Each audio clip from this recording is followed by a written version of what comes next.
श्रीराम जय राम जय जय राम. आपण मागावे फक्त एका रामाजवळ. आपल्या जीवनामधली प्रत्येक क्रिया ही रामाच्या करता व्हावी. आपले जगणे देखील त्याच्या सेवेसाठी असावे.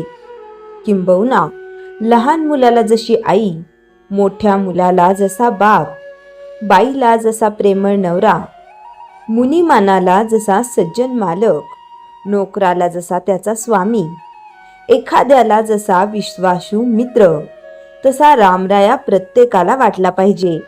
म्हणून प्रत्येकाने गोंदावल्यास यावे. भगवंताच्या अस्तित्वाची खरी जाणीव होऊन त्याच्या अनुसंधानामध्ये जीवनाचा प्रत्येक क्षण कसा घालवावा हे सगुण उपासनेशिवाय सामान्य स्त्री पुरुषाला समजणे अशक्य आहे. जगात घडून येणाऱ्या प्रत्येक गोष्टीमध्ये रामरायाची इच्छा काम करीत असल्याचे आपण जाणले पाहिजे.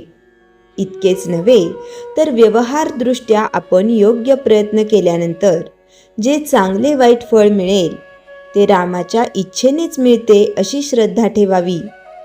अशी श्रद्धा ज्याच्यापाशी असते त्याला सुखदुःखाची बाधा होत नाही. सर्व काही राम करतो, खरे करते पण रामाचे हे नीट लक्षात आणून भगवंताकडे कर्तृत्व द्यावे आणि आपण मीपणाने नाही सेवावे. खरोखर आपल्या रामाला काय कमी आहे? आपण मागावे फक्त एका रामाजवळ. तो देईल अथवा न देईल, जे देईल त्यात समाधान मानावे. दुसऱ्या कोणाच्याही जवळ आपण कधी मागू नये. त्यामध्ये आपल्या उपासनेला कमीपणा आहे. मात्र देणाऱ्याने स्वखुशीने दिले तर ते टाकू नये. माझ्या आयुष्यात मी नामाशिवाय दुसरे साधन केले नाही. माझ्या गुरूंनी मला नामच दिले. तेच नाम मी सर्वांना देत आहे. तुम्ही ते नाम घ्या. तुम्हाला राम खात्रीने भेटेल. तोंडाने नेहमी राम राम म्हणत जा. भगवंताच्या नामामध्ये जीवाचे कल्याण आहे असा माझा अनुभव आहे. म्हणून ते जास्तीत जास्त स्त्री पुरुषांनी घ्यावे. कोणत्याही कार्याच्या पाठीमागे भगवंताच्या उपासनेचे बळ ठेवा. गायीचे रक्षण आणि तिची सेवा इतर कशासाठी नसावी, फक्त भगवंतासाठी असावी. आपण जे काही करीत आहोत ते सर्व भगवंतासाठी करीत आहोत ही जाणीव राहण्यासाठी त्याचे नाम घेत असावे. ज्यावेळी समाजातील पुष्कळ माणसे अमर्याद विरासक्त बनतात त्यावेळी कलियुग सुरू झाले असे समजावे. सज्जनांची बुद्धी भ्रष्ट होऊन ते देखील विषयाधीन बनतात. विषयांची प्राप्ती करून घेण्यासाठी वाटेल ते कृत्य करण्याची त्यांची तयारी असते. अशा वेळी भगवंताच्या नामाचे महात्म्य जो सांगतो त्याच्यावर कठीण प्रसंग यायचेच. पण परमात्मा सांभाळतो अशा निष्ठेने जो राहील तो प्रत्येक संकटातून सही सलामत पार पडेल यात शंका नाही. म्हणून प्रत्येकाने नामाला चिकटून असावे. जगाचा नाद सोडा आणि भगवंताचे प्रेम जोडा. श्रीराम जय राम जय जय राम. चैतन्यवाणी. राम करता म्हणेल तो सुखी, मी करता म्हणेल तो दुःखी. श्रीराम जय राम जय जय राम. श्री गुरुदेव दत्त. गुरुचरित्र अध्याय 2. संदीपकाची गुरुभक्ती. श्री गणेशाय नमः. हरिनाम घेणारा एक शिष्य श्री गुरुचरणांचे ध्यान करीत मागणी कोठेतरी जात होता. दमल्यामुळे तो एका झाडाखाली विसावला. भस्म, व्याघ्रचर्म आणि पितांबर धारण केलेला एक योगी त्याच्या स्वप्नात आला. त्याने नामधारकाच्या भाळी स्वहस्ते भस्म लावले व त्याला अभयदान दिले. नामधारकाला एकदम जाग आली. त्याने भोवताली पाहिले पण कोणीच दिसले नाही. तो आश्चर्य करीत पुनश्च मार्गस्थ झाला. काही अंतरावर त्याला स्वप्नातील योग्याचे प्रत्यक्ष दर्शन झाले. तो आनंदाने पुढे धावला आणि त्याला वंदन करून म्हणाला, हे योगीश्वर, या भक्तावर कृपा करणाऱ्या स्वामीराया, आपण कोण? कोठून आलात? आपण कोठे राहता? योगी म्हणाला, माझे नाव सिद्ध. गाणगापूरचे नरसिंह सरस्वती हे माझे गुरु. नामधारक म्हणाला, मीही नित्य श्री गुरूंचे ध्यान करतो. मग माझ्या नशिबी ही कष्टप्रद अवस्था का? योगी म्हणाला, नामधारका, तू त्यांची एकनिष्ठेने भक्ती कर. मग तुला त्यांच्या कृपेची साक्षात अनुभूती येईल. पूर्वी ब्रह्मदेवाने कलियुगाला श्री गुरूंचा महिमा सविस्तर सांगितला. तोच मी तुला सांगतो. ऐक. सृष्टीच्या आरंभी विष्णूने आपल्या नाभी कमलातून ब्रह्मदेवास उत्पन्न केले.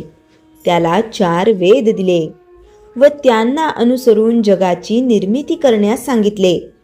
त्याप्रमाणे त्याने विश्व निर्माण केले. 4 प्रकारची जीवकोटी उत्पन्न केली. मग त्याने काळाचे 4 विभाग करून 4 युगे निर्माण केली. त्यांना क्रमाने पृथ्वीवर धाडले. कृतयुगाच्या प्रभावाने लोक सत्प्रवृत्ती व सन्मार्गी झाले. त्रेतायुगाच्या प्रभावाने लोक यज्ञाद्वारे स्वतःचे कल्याण करून घेऊ लागले. द्व्यापार युगाने आपल्या स्वधर्माप्रमाणे पाप व पुण्य समसमान केले. त्यानंतर ब्रह्मदेवाने कलियुगाला बोलावून घेतले. ते वृद्ध आणि वैरागशून्य होते. कलह आणि द्वेष यांना बरोबर घेऊनच ते आले होते. त्याने उजव्या हाताने स्वतःची जीभ व डाव्या हाताने शिन्न धरले होते. ब्रह्मापुढे अधोमुख उभे राहून म्हणाले, हे विधी, मी दुर्जनांचा मित्र व सज्जनांचा वैरी आहे. जे वाणी, रसना व कामवासना ताब्यात ठेवतात त्यांना मी काहीच करू शकत नाही. गुरुभक्त, शिवभक्त, हरिभक्त, सदाचारी, धर्माचरणी यांच्यापुढे माझा काय निभाव लागणार? ब्रह्मदेव म्हणाला, काळजी करू नकोस. तू काळाला बरोबर घेऊन जा. तू भूलोकी जाताच लोकांची धर्मप्रवृत्ती निस्तेज होईल. सज्जनही पापप्रवृत्त होतील. त्यांना तू पीडा दे. जे लोक तुला वश होणार नाहीत असे पुण्यवान सज्जन फारच थोडे असतील. निर्मळ मनाचे, निष्कपटी, निर्लोभी, माता, पिता, देव, ब्राह्मण, गुरु, गाई व तुलसी यांची सेवा करणाऱ्या साधुजनांना तू कधीही त्रास देऊ नकोस.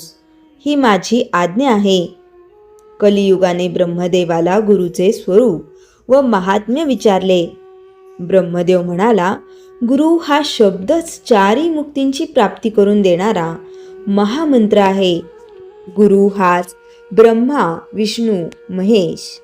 देव कोपले तर गुरु रक्षण करील, पण गुरु कोपला तर कोणीच रक्षण करू शकत नाही. गुरु भक्तीने जगाच्या रहस्यांचे आकलन होते. भक्ती, वैराग्य व सत्प्रवृत्ती वृद्धिंगत होते. गुरुमुखातून ऐकले म्हणजे शास्त्रार्थांचे व्यवस्थित आकलन होते. गुरुच्या सेवेने कायिक, वाचिक व मानसिक शुद्धी आणि सर्व प्रकारच्या सिद्धी प्राप्त होतात. त्याविषयीची एक कथा सांगतो, ऐक. पूर्वी गोदावरीच्या तीरी अंगिरस ऋषींच्या आश्रमात पैल ऋषींचे शिष्य असलेले वेदधर्म नावाचे मुनी राहत असत. ते आपल्या शिष्यांकडून वेदशास्त्रांचा अभ्यास करून घेत असत. एकदा ते सर्व शिष्यांना उद्देशून म्हणाले, माझे पूर्वजन्मींचे शेष पापभोग याच देही भोगायचे आहेत. त्यासाठी मी काशीस जाणार आहे. तेथे मला कुष्ठरोग होईल. मी आंधळा व पांगळा होईन. मला 21 वर्षे सांभाळावे लागेल. हे एक खडतर सेवाव्रतच असेल. त्यावेळी तुमच्यापैकी कोण माझी सेवा करील ते सांगा. हे ऐकून संदीपक नावाच्या शिष्याने, मी तुमची सेवा करीन. तुम्ही अनुमती दिलीत तर तुमचे सर्व पापभोग मी स्वतः भोगीन असे सांगितले. वेदधर्मांना परत संतोष वाटला. काही दिवसांनी वेदधर्म संदीपकाला घेऊन काशीस आले. तेथे त्यांना कुष्ठरोग झाला. त्या दुःखाने त्यांचा पूर्व स्वभाव बदलून ते हट्टी, चिडखोर, उर्मट, क्रूर व शिवराळ झाले. अनंत हालअपेष्टा सोसून संदीपक गुरुसेवेत तत्पर राहिला. संदीपकाची एकनिष्ठ सेवाभक्ती पाहून विश्वनाथाने त्याला दर्शन दिले. त्याला वरदान मागण्यास सांगितले, पण त्याने काहीच मागितले नाही. मग विष्णूने दर्शन देऊन वर मागण्यास सांगितले. तेव्हा संदीपकाने माझी गुरुभक्ती अधिकाधिक दृढ हो असा आशीर्वाद मागितला. तेव्हा प्रसन्न झालेल्या विष्णूने त्याच्या गुरुभक्तीची प्रशंसा केली. ही गोष्ट वेदधर्मांना कळताच त्यांनी संदीपकाला वरदान दिले, शिष्योत्तमा, तू काशी क्षेत्री चिरकाल वास करशील. तुझ्या स्मरणाने लोकांचे दुःख दैन्य जाऊन त्यांचे कल्याण होईल. वेदधर्मांनी शिष्यांची परीक्षा घेण्यासाठीच कुरूप धारण केले होते. त्यानंतर ते दिव्यदेही झाले. लोकांच्या कल्याणासाठी आपल्या शिष्यासह काशीतच राहिले. सिद्ध म्हणाला, नामधारका, गुरुचे महात्म्य लक्षात घेऊन त्यांची दृढभावाने सेवा भक्ती करावी. गुरुभक्तांवर शंकर नेहमीच प्रसन्न असतो. श्री स्वामी समर्थ मठ, कुरवपूर. श्रीराम जय राम जय जय राम. जयाच्या जनी जन्मनामार्थ झाला, जयाने सदा वासनामात केला. जयाच्या मुखी सर्वदा नाम कीर्ती, नमस्कार तया ब्रह्मचैतन्य मूर्ती. श्रीराम जय राम जय जय राम. जानकी जीवन स्मरण जय जय राम.